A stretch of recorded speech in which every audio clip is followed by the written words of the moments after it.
3 years ago, a tax preparer named Daniel walked into a small accounting office in suburban Atlanta. He had a new client coming in, a 68-year-old retiree named Walter Brennan. Daniel checked the file. Walter had requested a basic tax preparation service, the kind that costs $300 and takes about an hour. Daniel assumed Walter was a typical retiree, maybe Social Security, maybe a small pension, a house, a car, the basics. Walter arrived in a 2014 Toyota Camry, wearing the flannel shirt and worn khakis. He was friendly, soft-spoken, and apologized for being 2 minutes late. Daniel started gathering documents, W-2s, 1099s, the usual. Then Walter handed him a thick manila folder. Inside were K-1s, brokerage statements, real estate income reports. Daniel opened the first page and froze. Walter's investment portfolio was worth $18 million. That was just one account. There were 6 more documents stacked underneath it. Daniel quickly added everything. Walter's total net worth was $28 million. Daniel looked up at Walter, who was sipping water from a paper cup. Walter smiled. "Anything I should know?" That was 3 years ago. Daniel has done Walter's taxes ever since. And in those 3 years, Walter has never once mentioned money. Walter still drives the same Camry. He still lives in the same modest 4-bedroom house worth around $420,000. He still wears the same flannel shirts and khakis. He still waits for his coffee at the same diner where it costs $2.35. Nobody at that diner knows Walter has $28 million. His neighbors don't know. His extended family doesn't know. Even his 3 adult children don't know the actual number. Daniel asked him about it once, quietly, after the 2nd year. "Walter, why don't you tell anyone?" Walter put down his cup of water. He took a breath. "Because the day people know, everything changes." That sentence has stayed with Daniel ever since. Because Walter wasn't being secretive for shame. He wasn't hiding for fear. He was practicing something specific, and it has a name. It's called quiet wealth. And it's how some of the richest people in America actually live. Not in mansions, not in luxury cars, not in flashy clothes. They live in regular houses, drive regular cars, and look completely unremarkable. And they never, under any circumstances, talk about their money. Studies from Ramsey Solutions in 2025 surveyed over 10,000 American millionaires. 94% reported keeping their net worth completely private, even from close friends, even from siblings. Many didn't tell their own children until those children were over 30 years old. This isn't paranoia. It isn't shame. It's a deeply practiced strategy that protects their wealth and their peace. And there are 7 specific things quietly wealthy people will not talk about, ever. Most people will never hear these things from a wealthy person directly. Because the moment someone tells you their net worth, they're not quietly wealthy. They're performing wealth. And the gap between performing wealth and actually having it is enormous. Let me show you the 7 things they keep to themselves. Before we get into the 7 things, let's understand why this matters. Most Americans associate wealth with display. Big house, nice car, designer clothes, expensive vacations posted on social media. But the data tells a different story. Thomas Stanley spent 40 years studying American millionaires. His research found something almost shocking.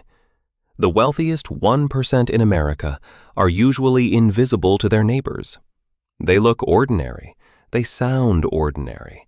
They live ordinary. And the people who look rich, flashy cars, mansions, designer wardrobes, are often the most financially fragile. They're high income, high spending, but low net worth. Real wealth doesn't announce itself. It hides. Because announced wealth attracts three things: taxes, requests for money, and resentment. Quiet wealth attracts none of those. Walter understood this at age 28, when he made his first 100,000. And he's lived by the same code for 40 years. That code is built around 7 specific silences. Let's start with number 1. Number 1, their actual net worth. Quietly wealthy people will not tell you how much they have. Not their friends, not their siblings, not their parents, often not even their spouse, for years. This sounds extreme. It is. But there's a reason this rule exists. The moment your network knows you're wealthy, your relationships change. Friends start expecting you to pick up the tab. Family starts asking for loans they never repay. Distant cousins reappear with business ideas. People you barely know start treating you like an ATM. And the most painful change, friendships start to shift. People begin to wonder if you actually like them, or if they're now just a charity case. Walter learned this lesson at age 32. He told a college friend he had just hit $500,000. Within 6 months, that friend asked Walter to invest in a restaurant.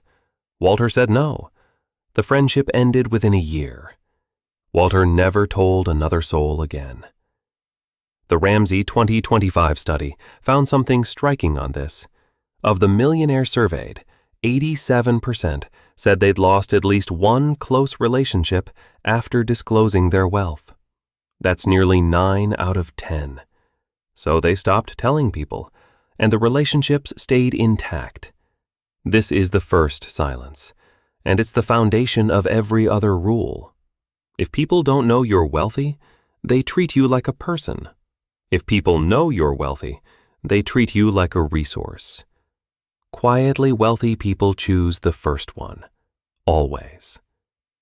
Number 2, where their money actually is. Most people imagine wealthy investors as active stock traders, crypto enthusiasts, hedge fund clients, day traders watching screens with multiple monitors. That's the Hollywood version. It's almost entirely wrong. Walter's portfolio looks like this: 80% in low-cost index funds, VTI and VXUS, 20% in bonds. That's it. No crypto, no individual stocks, no actively managed funds, no options trading, no real estate flipping, no alternative investments. Just 3 boring assets, held for decades, rebalanced once a year. The expense ratio across his entire portfolio is less than 0.1%. Compare that to the average American, who pays 1 to 2% in fund fees annually. On a $1 million portfolio, that's a $10,000 fee difference per year. Over 40 years with compound growth, that gap becomes over $2 million. Quietly wealthy people don't get rich on flashy investments. They get rich because boring investments stay invested. Studies show that 90% of actively managed funds underperform the S&P 500 over 20 years. Yet most people pay for active management anyway. Walter doesn't. When friends ask Walter what he invests in, he says, "Index funds. Pretty boring." They don't push further. Most people assume he means a small balance. They're not wrong about the fund types. They're just wrong about the size. Quietly wealthy people don't talk about returns. They don't brag about beating the market. They don't mention specific dollar amounts. Ever. Number 3, the no they say to nearly everyone. Quietly wealthy people refuse to lend money, almost universally, even to family, even to siblings, even to their own adult children. This sounds harsh until you understand why. Family loans destroy more wealth and more relationships than almost any other financial behavior. A 2024 study by Bankrate found that 60% of family loans are never repaid in full. 43% are never repaid at all. And in over half of cases, the relationship is permanently damaged. So Walter has a rule: he doesn't lend money. But he will give money once, and only if he can afford to lose it permanently. No paperwork, no expectation of repayment, no interest. And it's a one-time gift, not a recurring relationship. This rule has saved Walter both his money and his family. 5 years ago, Walter's nephew asked him for $40,000 to start a landscaping business.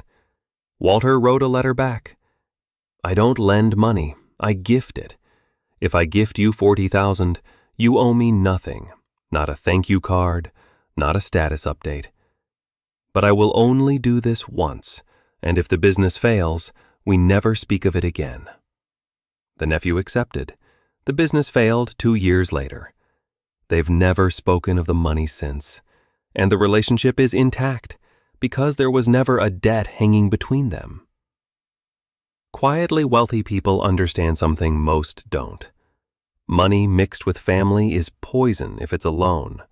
Money mixed with family is fine if it's a gift you can afford to forget. They never lend. They sometimes gift, and they never speak about either. Number 4. The neighborhood they chose. Walter could have bought a mansion in Buckhead, $3 million, easily. Instead, he bought a 4-bedroom colonial in a regular middle-class suburb for $420,000. This is not an accident. It's a deliberate strategy, and it's one of the most consistent patterns in research on wealthy Americans. A modest neighborhood saves money on property taxes. A $400,000 home pays roughly $4,000 per year in taxes. A $3 million home pays roughly $30,000 per year in taxes. That's $26,000 saved annually, every single year. Over 30 years, with that money invested, Walter's modest house decision saved him nearly $2 million. But the savings aren't just financial. A modest neighborhood means modest neighbors who don't compete on lifestyle. No pressure to upgrade your car because everyone else just upgraded theirs. No pressure to renovate the kitchen because everyone else just renovated theirs. No pressure to send kids to private school because every neighbor does. Lifestyle creep, that slow drift upward of expenses, barely exists in these neighborhoods. Walter's neighbors are an electrician, a teacher, and a small business owner. None of them know Walter has $28 million. And that's exactly why Walter loves living there. Insurance is also lower. Homeowners' premiums on a regular home are a fraction of a luxury home. And the property is less of a target. Wealthy people in modest homes report dramatically lower theft and security concerns than those in luxury homes. The choice of neighborhood compounds across decades into hundreds of thousands of saved dollars, and buys something money usually can't: peace. Quietly wealthy people don't live where their wealth is. They live where their peace is. Number 5. The cars they actually drive. Walter drives a 2014 Toyota Camry. He bought it new with cash for $23,000. That was 12 years ago. He's still driving it. He plans to drive it another 5 years if it keeps running well. Daniel, his tax preparer, leases a BMW for $700 a month. Daniel earns about $110,000 a year. Walter has $28 million. Guess which one of them looks wealthier in the parking lot? Now guess which one is actually wealthy. Cars are the single biggest wealth destroyer for high-income Americans. A new luxury car loses roughly 50% of its value within 3 years. Adding insurance, financing, and maintenance, the total cost of a luxury vehicle over 10 years can exceed $120,000. Walter spent $23,000 on his Camry, total, for 12 years. With basic insurance and routine maintenance, his total car cost over those 12 years is about $33,000. Daniel will spend over $100,000 on his BMW lease across just 10 years. That's a $67,000 gap for the same daily function, getting from point A to point B. Now multiply that gap across 40 years of adult driving life. Walter's boring car decision will save him over $250,000 across his life. Invested in his portfolio at 7% returns, that becomes over $2 million. A quiet car, a quiet portfolio, a quiet retirement at age 58. Quietly wealthy people understand something most don't. A car is a tool, not a statement. They don't drive what impresses others, they drive what does the job. And every dollar saved on car payments stays in their portfolio, compounding for decades. When Walter pulls into the diner parking lot, nobody looks twice. That's exactly the point. Number 6, what they teach their kids, and more importantly, what they hide. Walter has 3 adult children. They're 42, 38, and 34. Until each turned 30, none of them knew the actual size of their father's net worth. They knew the family was comfortable. They didn't know they were rich. This was deliberate. This was strategic. Because Walter understood something important about inheritance. Kids who grow up knowing they'll inherit millions develop a specific psychology. They take fewer risks. They build less character.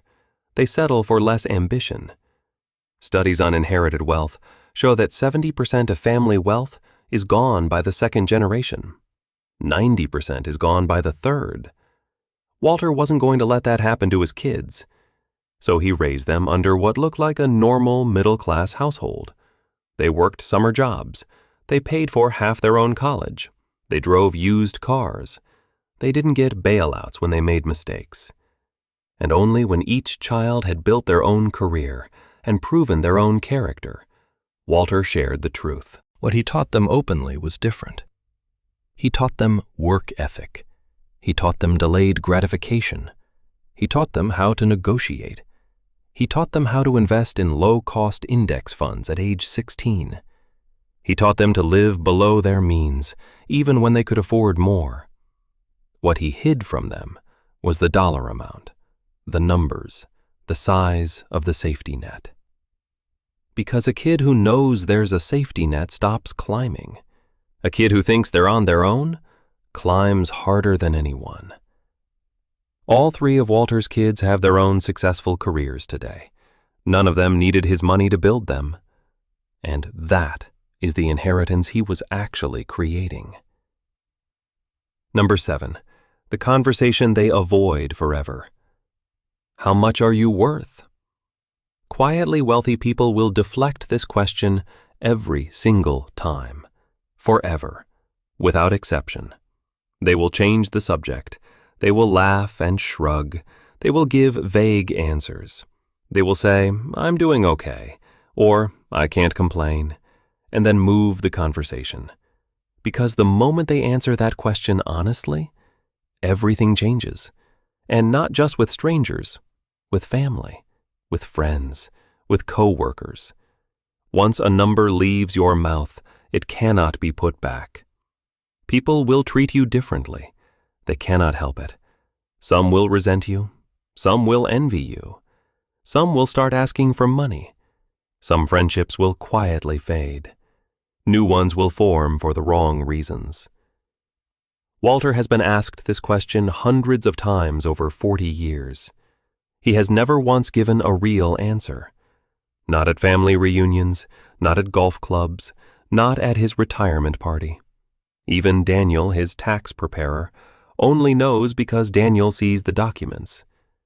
Walter has never volunteered the number to him in conversation. The reason this rule is so absolute is because there's no good outcome from breaking it. If you tell someone you have less than they have, they pity you. If you tell someone you have more than they resent you. If you tell someone you have what they have, they compete with you. There is no version of disclosure that ends well. So quietly wealthy people don't disclose. Not at parties, not in interviews, not on social media. They protect the question by never answering it. And in protecting that question, they protect their entire life.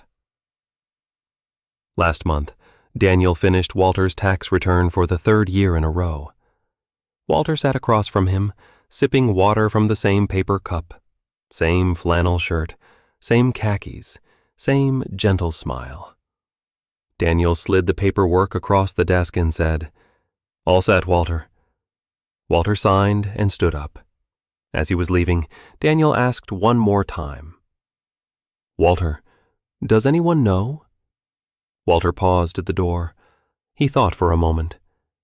"My wife knows the general range. My oldest daughter knows it exists. That's it. And that's by design." Daniel watched Walter walk to his Camry, get in, and drive away.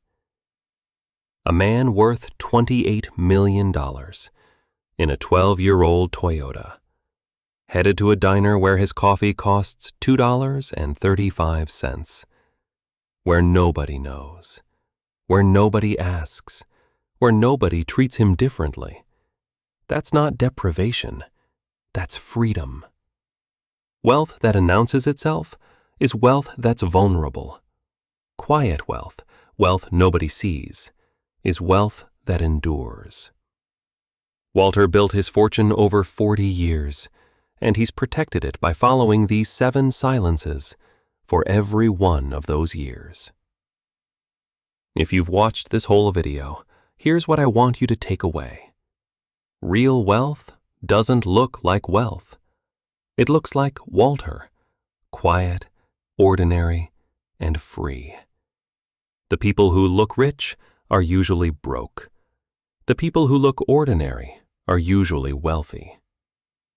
I'm Cody, and the next time someone asks how much you're worth, remember Walter and smile.